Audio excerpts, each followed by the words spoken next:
Hey guys, welcome back to a new video.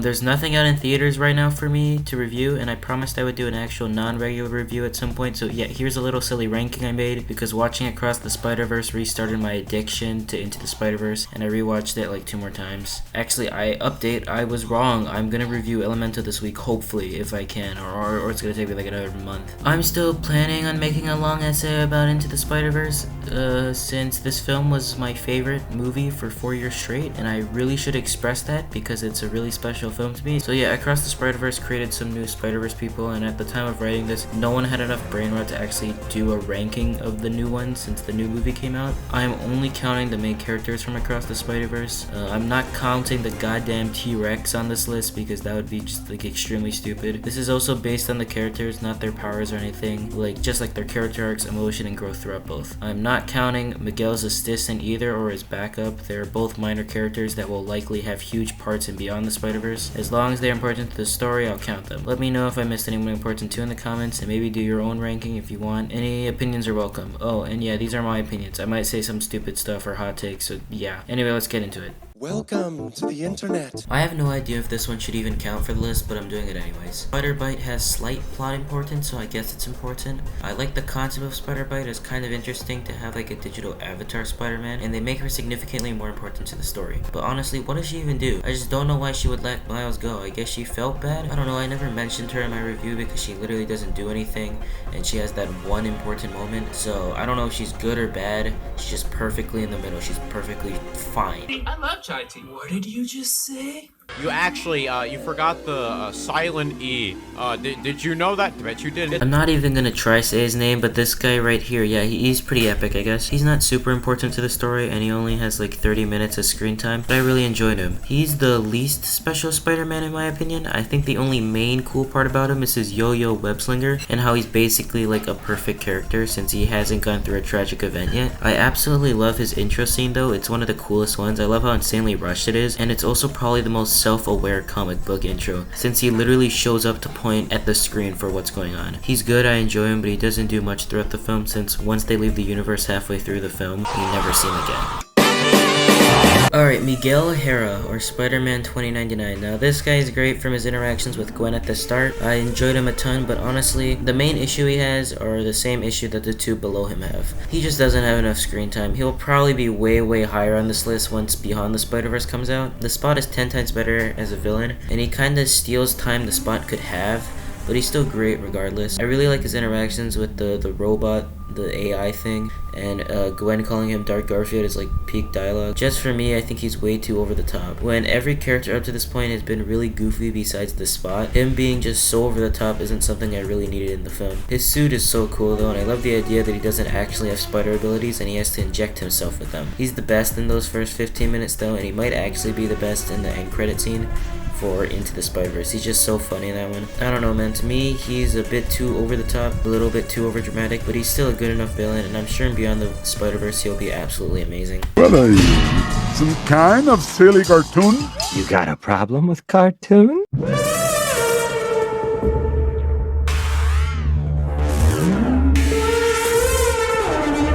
Alright, first character from Into the Spider-Verse on this list. Spider-Ham is just the absolute creation of chaos and madness. If he wasn't there, the trio of chaos from Into the Spider-Verse would never work. His introduction is straight up perfect. You can't get better than this. I mean, up to this point in the movie, it's been pretty grounded. Sure, it's about the multiverse, but the characters we only have are washed up Peter Parker and Spider-Gwen, so this gut-punching tone is very well done when you see a literal cartoon pig character who was a spider who got bitten by a radioactive pig. Funniest thing is the fact that he does literally nothing to the plot and has no reason to ever be in the film. Every single scene he has is just for straight comedy. You gotta love the scene where the spider people tell Miles about the person who died for them, and then Spider-Ham just straight up says, Miles, the hardest thing about this job is you can't always save everybody. which, yeah, maybe he didn't want to join in, but who did you lose? Every other character gave someone they lost. Who did you lose? No one? The goddamn fact that his final moment is a copyrighted line that the characters literally call out. How do you get better than this? The reason why I put him lower is because of the fact that he has literally no plot relevance in the slightest, but he does have 3 or 4 absolutely incredible scenes. I love the scene when Penny's robot is about to literally die, and the last remnants of her father are about to die, and the music completely switches up and Spider-Ham drops a damn Spider-Ham anvil the Scorpion and then beats him up with no context, since for the rest of the film we've literally never seen him show any capable strength. He's the goofiest character in all of fiction. You don't get better than this. Maybe you do, I don't know, this is only the 7th best. Don't fuck with me! I have the power of God and anime on my side! Wait, In my opinion, I think Penny is a little bit better than Spider-Ham. She's still an absolutely chaotic character.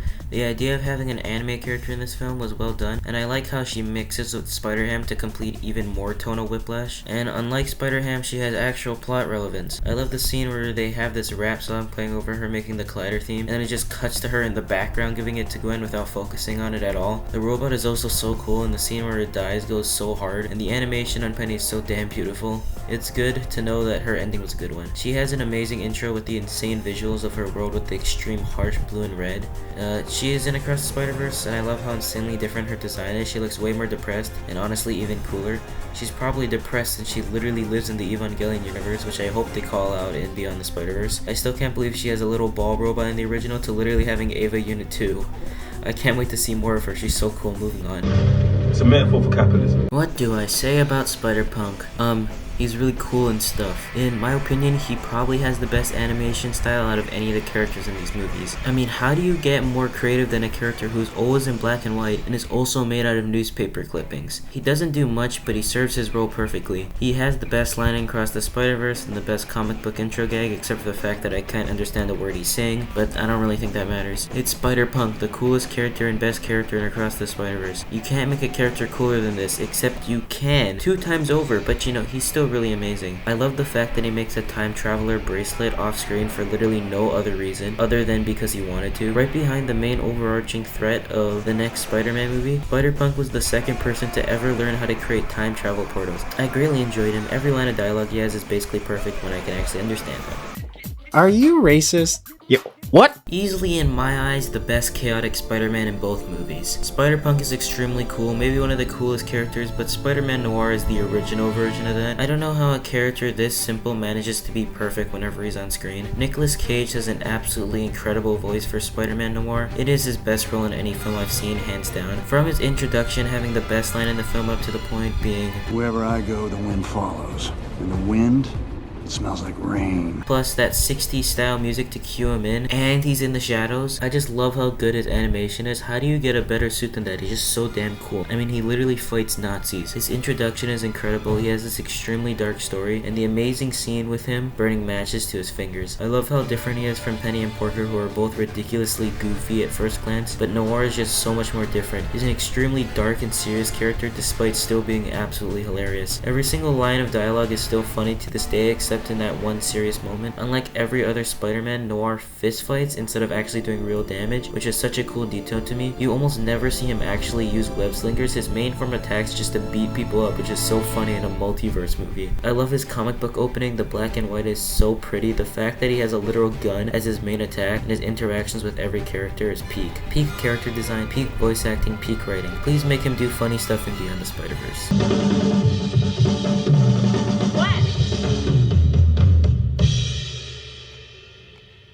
Song over? Seems over.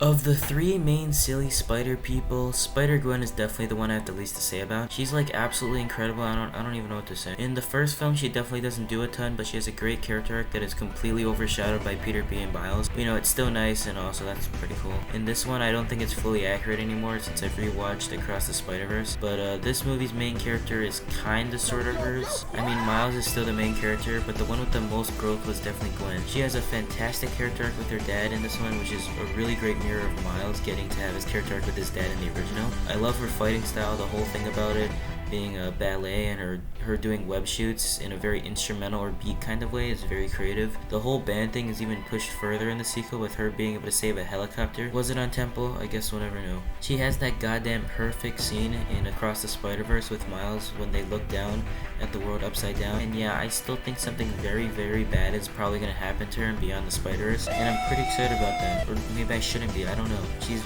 super, super good.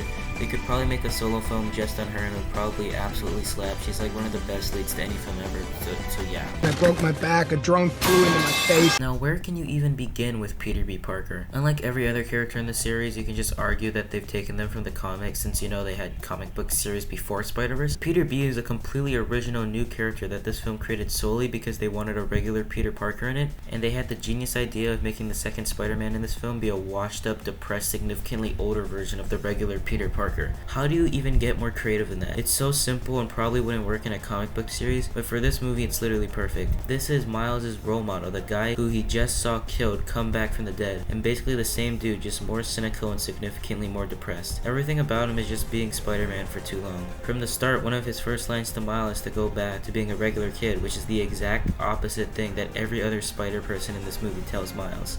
That once you're Spider-Man, you can't come back from it. Where can I even start with his character arc? His wife has divorced him and his family is all mostly dead. He lives alone and barely is even a proper Spider-Man anymore. Despite all that, he has literally the perfect character arc of learning the actual benefits of having kids. When he starts learning more and more with Miles with the perfect scene of them learning how to web sling, it's so rushed, but it's an amazing scene. Anyways, it's super chaotic with Doc Ock chasing them and them getting fired at by an entire company, yet they're still bonding and learning how to do proper web slinging. It's when Peter finally starts opening up to Miles that I also mentioned how damn funny he is. Basically all his lines work perfectly. By the time we've gotten to the middle point with the other Spider-Man people, he's come to the point where he believes in Miles but no one else does. By the time Uncle Aaron dies and Peter sees him in full action, he has to let him go by choosing to sacrifice himself instead of Miles helping them, since to him he just got the bad end of the stick. His life basically serves no purpose now, and he would rather go down dying to save the multiverse than going back to his own universe. His last line of advice before leaving Miles, completely parallel to how he treated him when they first met, was to take a leap of faith and then become Spider-Man. And after the greatest scene ever, when Miles comes back, Peter finally starts seeing his teaching coming back to Miles, and he finally realizes the importance of having kids and how he can actually be a good dad. Before Kingpin shows up, Peter ditches it to try to stop him, but Miles stops him and gives him his final leap of faith before letting him go back to his universe. Now that's what I call a perfect character arc. Yet I still have one issue with him, being that in Across the Spider-Verse he honestly doesn't do much, to be honest. He cracks some jokes, he has a kid now, and that's about it. He had this one excellent scene with Miles, but other than that, that's all we really get from him. Maybe they could have given him something to do, but it's honestly enough for him. I love how washed up and depressed he is in the original, and taking that away from him takes a bit of his character for me. I'm completely fine with how they made him in Beyond the Spider-Verse though. Honestly, at this point, I don't really think they should make him important to the plot. I have no idea what he could even do at this point. Still though, goddamn, he has the perfect character arc, and we haven't even gotten the best, which you probably already know what number 1 is at this point.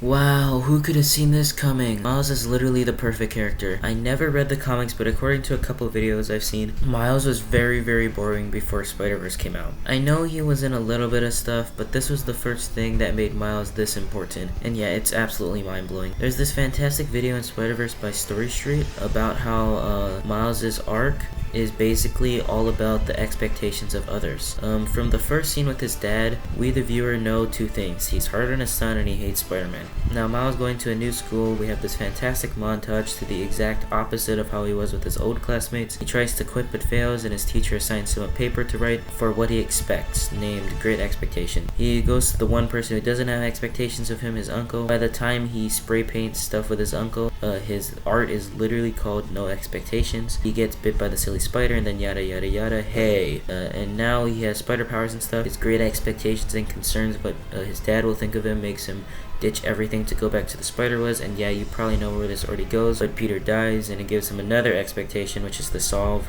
and destroy the Collider. Peter P is basically the embodiment of what he has left of the older Spider-Man. Miles basically tries everything to live up to those expectations by learning. By the scene where all the other Spider-Man shows up, we get the perfect representation of how Miles feels by looking at the Spider-Man suit and it towering over him. He doesn't think he has the expectations that the older Peter Parker had. Once Uncle Aaron is revealed to be the Prowler and dies, Uncle Aaron also sets expectations for him by saying nothing big, just something simple.